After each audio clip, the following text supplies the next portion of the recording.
আসসালামু আলাইকুম। আজকে একটি নতুন বিষয় নিয়ে একটা কথা বলবো। তো সেটা চিকিৎসামূলক না।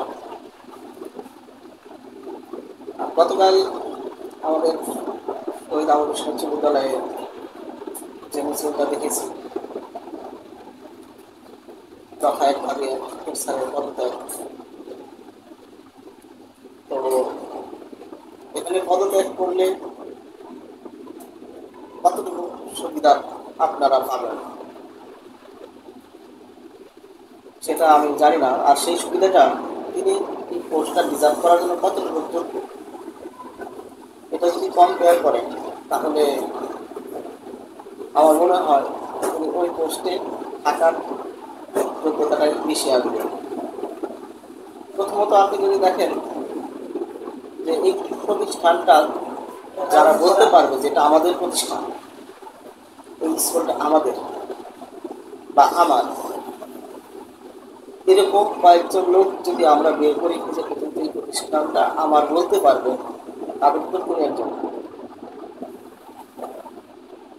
যে প্রতিষ্ঠানটা হাঁটি হাঁটি পাপা করে এত দূর আসছে, সেখানে যতগুলো মানুষের অবদান আছে তাদের ভিতর তিনি একজন। আপনারা যে দোষগুলোর কথা বলবেন সেই দোষগুলোর মধ্যে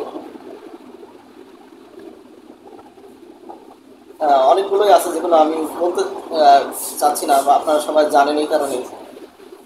কিন্তু তার উন্নয়নের অবদানের কথাটা ভুলে গেলে তো চলবে না।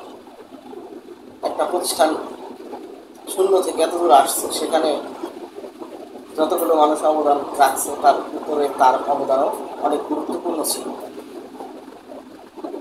ধরলাম তার সেই অবদানটুকুর কথা আপনারা ভুলেই গেলেন,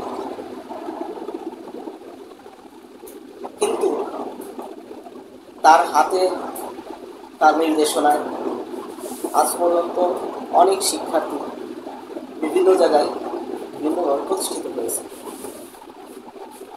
এবং অনেকে বড় বড় জায়গায় আছে। ধরেন অনেকেই আবার আছে একটা প্রতিষ্ঠান বের হয়ে তারা অনেক কিছু করছেন বা করছেন না। তো সব মিলিয়ে বলতে যদি যাই, তার হাতে শিক্ষা নিয়েছেন এমন লোকের সংখ্যা অনেক। এই প্রতিষ্ঠানে যারা শিখেছেন তাদেরকে তিনি শিখিয়েছেন। আর অ্যাটিটিউড, একটা ইউনিক পার্সোনালিটির মানুষ তিনি ছিলেন। তিনি শিক্ষক হিসেবে যে অ্যাটিটিউড বা যে মুড নিয়ে তিনি পড়াতেন সেটা সবারই জানা আছে, এবং তার শাসনটা আশা করি কেউই ভুলবেন না যারা এখানে পড়ে গেছে। তার সেই শাসনটা না থাকলে হয়তো অনেকেই আজকে প্রতিষ্ঠিত হতে পারবেন না। আর একজন শিক্ষক যদি কঠোর হয়, তো সেক্ষেত্রে ছাত্ররা যারা অবুঝ তাদের কাছে খারাপ লাগতেই পারে, কিন্তু একজন শিক্ষক কঠোর মনোভাবের হলে সেটা ভবিষ্যতে শিক্ষার্থীদের জন্যই ভালো হয়ে থাকে। তো এতগুলো তার গুণ ব্যাহী লোক আছে যারা তার কাছ থেকে শিখেছেন। তো তাদের সামনে তাদের একটা আইডল ছিলেন তিনি। অনেক শিক্ষার্থী শিক্ষার্থীদেরই তিনি একজন আইডল। তার পার্সোনালিটির কারণে হোক, তার শিক্ষার ধরন থেকে হোক, তাকে অনেকেই তার কাছ থেকে শেখার অনেক কিছু ছিল, বা অনেকেই অনেক কিছু শিখেছেন। তো তাদের সামনে তার নামে অপমানসূচক সূচক বক্তব্য দেওয়া, মিছিল করা, এটা খুব নিন্দনীয় কাজ। কারণ ভুলের কদর করতে হবে। আর তিনি হঠাৎ করে তৈরি করা একটা প্রতিষ্ঠানে এসে নিয়োগ পানলেন। এই প্রতিষ্ঠানে তার অনেক শ্রম আছে। তো সেই প্রতিষ্ঠান থেকে শেষ বয়সে এসে তাকে অপমান সূচকভাবে দূর করে দেওয়া বা তাকে পদত্যাগে বাধ্য করার মতো ঘটনা ঘটলে আমি সত্যি দুঃখিত হব। আমি মনে করি আমার মতো অনেক শিক্ষার্থী আছে যারা মন থেকে অনেক কষ্ট পাবে। কারণ শেষ ভালো তার, সব ভালো যার, বা সব ভালো তার, শেষ ভালো যার। তো সেই হিসেবে আপনি যদি চিন্তা করেন যে যে রিটায়ার্ডের আগ মুহূর্তে এসে তাকে অপমানসূচকভাবে বের করে দেওয়াটা কতটা খারাপ কাজ হবে, কতটা অমানবিক হবে। একটা পথে চলতে গেলে সেই পথে সবসময় সবাই একভাবে থাকতে পারে না, কিন্তু তার শুধু দোষগুলো দেখবেন, ভুলগুলো দেখবেন না, সেটা তো হয় না। সেটা আমি মন থেকে সাপোর্ট করি না। হয়তো আমি আপনাদের সাথে তর্কে যাব না, বা কিন্তু আপনাদেরকে আমি রিকোয়েস্ট করবো আপনারা সেটা বিবেচনায় রাখবেন, যারা এর পিছনে আছেন, যারা চাচ্ছেন যে তিনি চলে যান, এক্ষুনি পদত্যাগ করুন। আমি মনে করি তার রিটায়ার হওয়া পর্যন্ত অপেক্ষা করুন এবং তাকে সম্মানের সাথে বিদায় দিন, কারণ সম্মান দিলে আপনি সম্মান পাবেন। এর পরবর্তীতে যিনি প্রধান শিক্ষকের দায়িত্বে আসবেন, আমার মনে হয় না যে তিনি তার মতো এতটা ভূমিকা এখানে থাকবে, কারণ তিনি সূচনা থেকে ছিলেন, শুরু থেকে ছিলেন।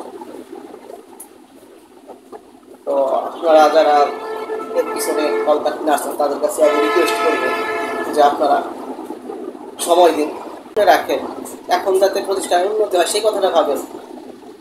একটা প্রতিষ্ঠান উন্নয়ন করতে গেলে প্রত্যেকেরই সহযোগিতা দরকার আছে, আপনাদেরও সহযোগিতার দরকার আছে।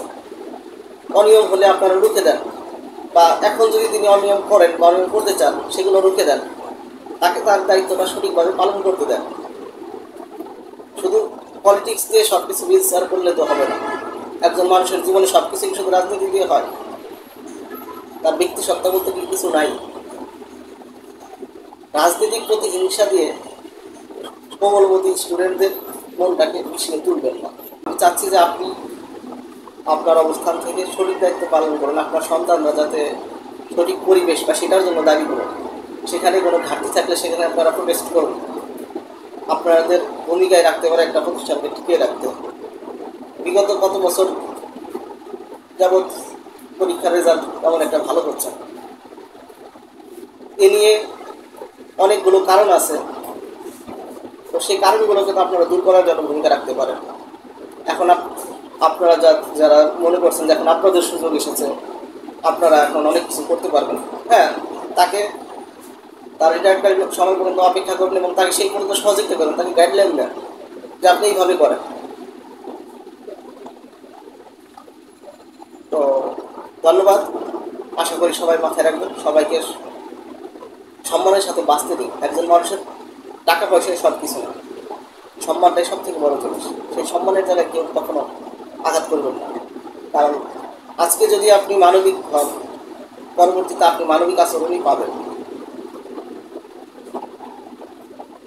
তো আপনার ছেলে মেয়েদের মনটাকে মিশিয়ে তুলবেন না, কারণ ওদের এখন শিক্ষার বয়স। এই বয়সে যদি পিতৃতুল্য শিক্ষকদের সাথে অসভ্য আচরণ করে, বেয়াদবি করে, সেটা কখনোই কাম্য না। শিক্ষক যতই অপরাধী হোক, আচ্ছা একজন বাপ যত অপরাধী হোক, সন্তান কি কখনো তাকে খারাপ কথা বলতে পারে? তার জন্য আইন আছে, প্রশাসন আছে, আইনি পদ্ধতিতে আপনারা যান। তাই বলে তাকে তো আপনি বাদ দিতে পারেন না। পিতাকে কেউ কখনো বাদ দিতে পারে না।